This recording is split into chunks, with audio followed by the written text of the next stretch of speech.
Hey everybody, I got a treat for you today. We've traveled down to the Orlando area at the ChampionsGate Golf Club to interview the head golf professional, PGA golf professional, Dion Muhammad.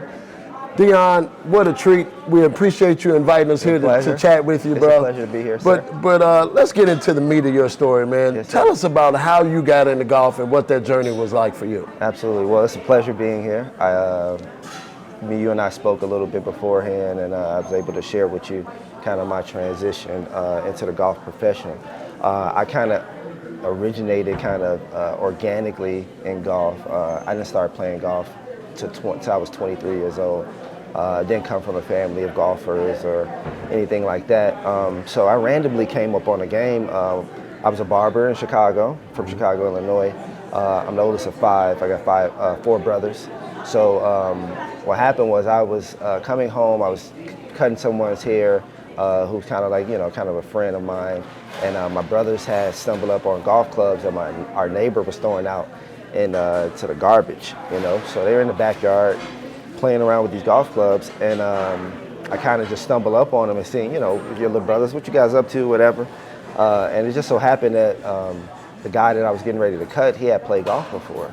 So I grabbed the golf club, just trying to attempt it, first swing, naturally, I whiffed the shot, and then he kind of gave me a quick little kind of tip, keep my head still, keep my left arm straight type of deal. So my first golf swing, first contact I ever made was a perfectly struck 9-iron. Anybody who's watching us play golf knows what a perfectly struck shot could do to you euphorically, and kind of the rest is history from that standpoint. I took that golf club and took a couple balls and went out to soccer fields and kind of just messed around on my time off from not cutting hair. And then it just developed into me going to the driving range and reading everything I could. Went to Sports Authority, bought some, a one-piece set, and kind of just, I was on my journey of just kind of the obsession with the game.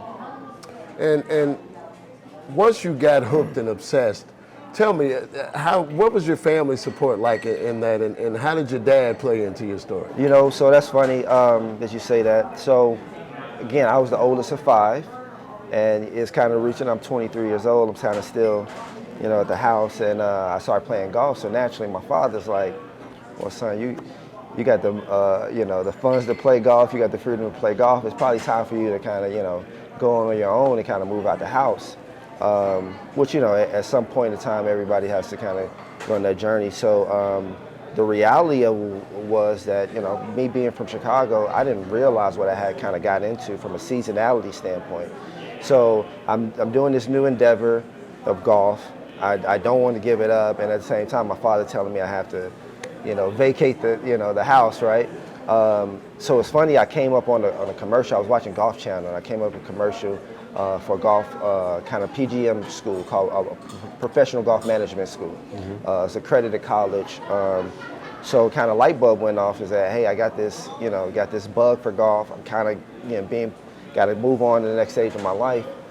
So I called the school, and come to find out, it was again accredited college where it was 16 months of golf school, golf learning, and golf business, but also playing golf and practicing and getting lessons and things of that nature.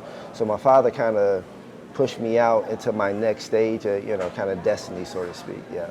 Yeah, that's awesome. And then talk to me about once you got into PGM school and got down, I imagine that was here in Florida. Yes, sir. Got down here in Florida. What was that experience like for you, yes, sir, to transition down here to Orlando and start school? So, leading off from that standpoint, I enrolled in the school, try to get all the funding that I could necessary.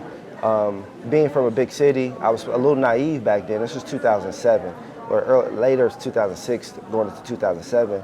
I thought moving to Orlando, Disney World, it'd be, public transportation, things and this. I'm 41, so this is before Uber became a thing. So I moved down here full of vigor to try to get into the, gung-ho to get into the profession. And come to find out, like, I'm staying in the middle of, my golf school is in the middle of nowhere. I'm staying in Pine Hills at the time. I find a room that I can rent out from a guy's renting his room out. So I got down here and I was really shocked, right? It was almost like a culture shock coming from a big city to come here. And to be honest with you, it was my first initial day in Orlando. The first time I was in here was really tough. I got here, I didn't have any friends, I didn't have any kind of support system here in Orlando. So kind of those things that we taught, growing up, the intangibles, working hard. You talked about my father, I called home and kind of let him know my situation, like, listen, man, I'm living an hour and away from where my campus is. I had to take 2 buses to get to the closest point to the school, and after that, no buses ran. Kind of took a cab the first day and figured out that wasn't really feasible financially. So I call home and kind of, tell your parents your sob story or whatever.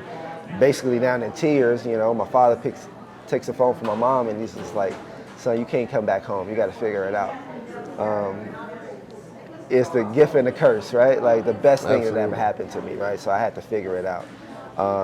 So I bought a bike. If anybody took transportation here in Orlando, they have the links have a bike rack. So I went as far as the bus could go. Got the bike and I rode the rest of the way. So I'm in full golf attire, golf bag on my back, riding my bike through these orange groves because I had to figure it out. If you're not in class by 8 o'clock, they shut the door and you can't go. You miss that class for that day. So I was determined, obviously, to start off on the right foot. So I just figured it out. It was not easy, but I guess my determination and what I wanted to do, I really didn't understand. I guess I didn't grasp the concept of how difficult it would be or how difficult it was. I just had to get through it and try to figure it out. And now you're the PGA head golf professional here at ChampionsGate. Yes. And that just doesn't happen, 1, by chance, right, but 2, without a lot of hard work and perseverance along the way. So talk to us about your journey. Once you went to school, got out of school, you're now a golf professional. Correct. What was your journey like to ascend to the position that you're in now? Absolutely. That's a good question. You're right. It doesn't happen overnight. For me, it really happened at the base level. For me, it was just finding a job, right? Like, again, I moved down here. I needed to support myself. I was a barber, so I had that skill set. To make a couple of dollars on the side. But really, for me, it was kind of getting myself in that realm, right? If you want to be a movie star, you go to Hollywood, right? You want to be a rapper, a musician, you go to Atlanta somewhere, So I was in Golf Medica. So I had to get myself associated with a club. At the time, there was not a lot of golf jobs open at my time I was looking. So I started off in housekeeping, working at Grand Cypress Resort, just to get able, from my standpoint, it didn't matter if I worked in housekeeping or if I worked in golf. I got all the privileges that was necessary. So I got myself in a good environment, and I curated my experience from the ground up. So I worked in housekeeping. And you talk about hard work, something that I've always done, and I just try to outwork every position that I've ever had. So housekeeping, turning down rooms, making beds, doing whatever I had to do, sweeping the floor. I just outworked those positions. So, 3 months time, I outworked that position. They put me in the laundry room, outworked that position. They put me in the office. I just kept outworking the position because I knew where I was at was not where I was going to finish, right? So I didn't know, just like me coming to Orlando, I knew my goal, but I didn't know the route that I needed to take or what was going to be available for me. I just had to just keep going, right? So in order to get here, I just worked every position that I possibly could work, right? Once I graduated and got my golf management degree, finally got myself into golf operations, and I worked valet, worked the range, worked bag room, I was a cart supervisor. Eventually, I was part of the opening team at Four Seasons, so I got kind of the training and the experience from a 5-star, 5-diamond resort. I moved from there back to Grand Cypress, running tournaments. I was a tournament coordinator. Outworked that position, became a service manager. Kind of outworked that position, became the first assistant. So that's kind of my trail has always been. Wherever I start in the position is not where I'm going to end. Wherever I start, whatever job I take, whether it's, again, if it's running housekeeping, then I'm going to improve it, and hopefully it's going to be better than what I left it. So that's kind of how I end up here, just continually being passionate about my progression, both from an education standpoint, but also from a networking and a relationship building standpoint. So I just continually to outwork, others, positions, titles, whatever you may will, So that's kind of my blueprint. That's great. And to that note, what advice now, and we've been attending a lot of junior tournaments, and we were at the PGA show, and there are a lot of young African Americans coming up now in the game. Correct. But some of them are expressing the frustration in getting support to get out there and play tournaments and things like that. Correct. Listening to your story, it seems like your advice for them would be get into golf. Yes. Not just what you think you want to be in golf. Correct. But talk about the advantages to coming to work at a golf club like ChampionsGate. Absolutely. And what a person like that would be able to get from that, out of that experience. I think the best thing that you said is that, and paraphrasing it, is that I think exposing us to the multiple avenues, streets, highways, byways it is to accomplishing our goals. Life presents itself in a way that's very unique to each and every one of us. So trying to follow another person's kind of footprint can be sometimes to our detriment. There really wasn't a footprint laid out for me to become what I am now and to what I aspire to be, because there's not very many of us that look like me in this role. There are aspects of us where everywhere we go we see us, but we're not necessarily occupying some key roles in the industry. So what I did is I wanted to play golf for a living, right? Just like most of us do. I fell in love with the game. I just figured out a way, from your standpoint of support, once I associated myself with a golf club, and then I got into understanding the culture and the fiber of the golf industry, then I was able to find my niche. For me, it's been resorts, right? Like, I've been very, very grateful to be at some of the best resorts in Orlando and quite frankly, the country. I was a head golf professional at Disney before I came here with Omni. And then I was at Grand Cypress, which it was a strong regional kind of presence. And then also worked for 4 seasons as a golf professional. So understanding the dynamics of what goes into running a golf operation. Again, I have a strong business acumen now. I have a strong kind of financial acumen now, teaching and coaching, playing golf. I played in 22 golf tournaments last year in the PGA section, and then, now as a PGA professional, I'm able to play in national tournaments and potentially make it to the PGA Championship. Also, in our section, the section championship gets up to 6 exemption in a PGA Tour event. So some of our youth are going the long way, right? You're trying to climb my Mount Everest, but not even on the more accessible part of the mountain, right?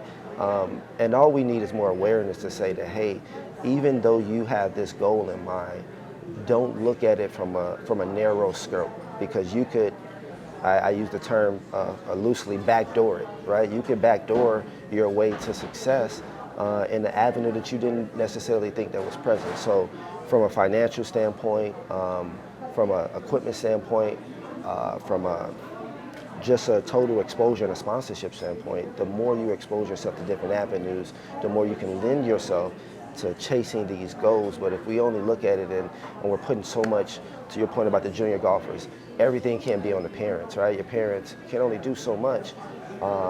Some of them just need to get a job at a golf course, right? Get a job at a golf course, like work and figure it out, right? Find out. Sometimes I was blessed to be in a golf course. I had a PGA professional who played on tour, and I was an 18 handicap, and I was topping balls and everything, but he just saw me every day. So naturally, he probably didn't want to help me until he just saw me topping balls every day. So he saw I was working hard enough. After a while, it's like, man, this kid's working hard. Let me show him the right way to work, because obviously he's shown. If I didn't show him that I was a hard worker, he probably never would have helped me. But I led with the intangibles, with the hard work, with the dedication, and then the doors just start to open. A lot of times the doors don't open because we don't work hard enough for it, right? It gets a little hard, and then we kind of bail out. It's very, very hard days. There's going to be some hungry days. There's going to be some tired days. There's going to be some days where you cry. There's going to be some days when you bleed. But I promise, in my opinion, if you are dedicated enough and you're focused enough, you're determined enough, avenues will open for you.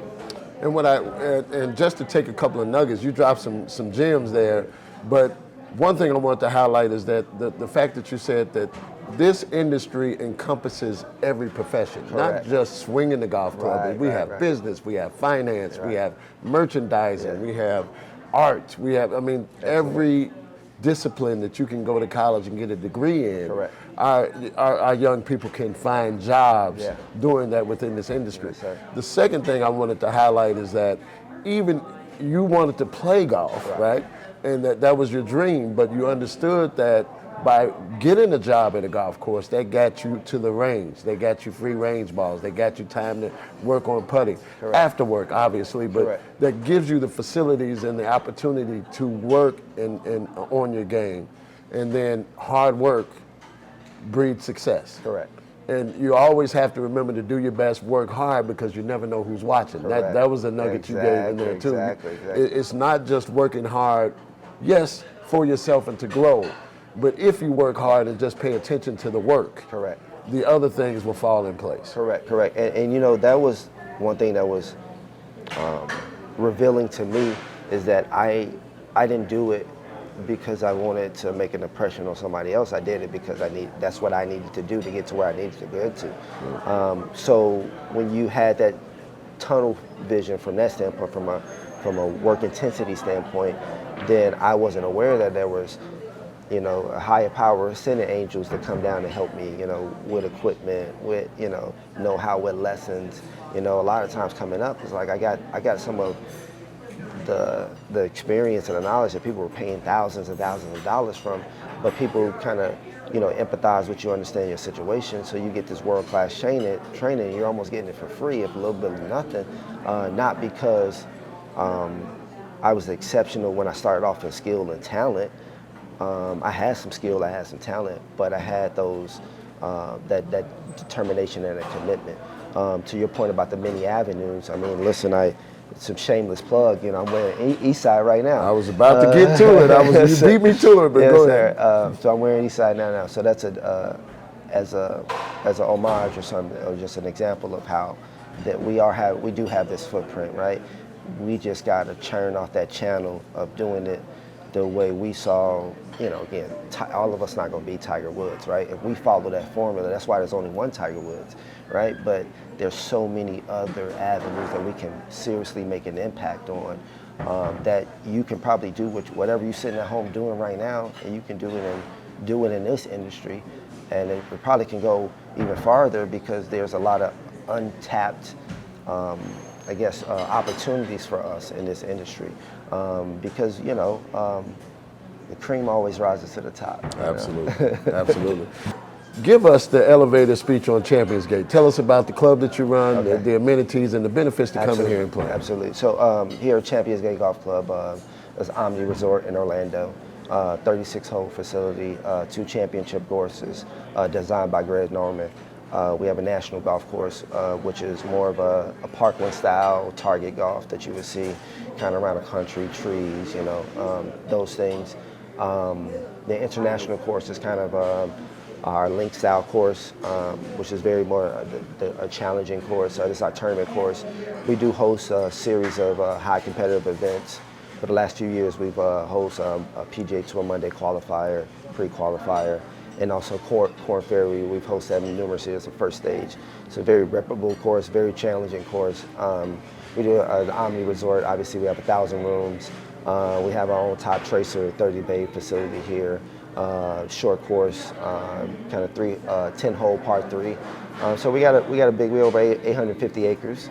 I'm the day-to-day taskmaster here at the club.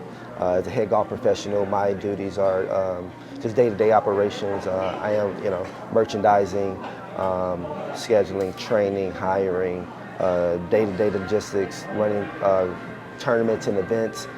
We do have a small membership here. Most of our members are seasonal, so they come down. It's traditional snowbirds come down through the winter. leave back in the summer. So yeah, we got a pretty good operation. Probably one of the busier corridors on I-4. So yeah, I've grown to be able to handle the challenges and all the big moving parts of a big resort operation. Yeah. Yeah, that's awesome. So folks, listen, I often say this, we need to support this young brother, Dion. He's doing great things in this game.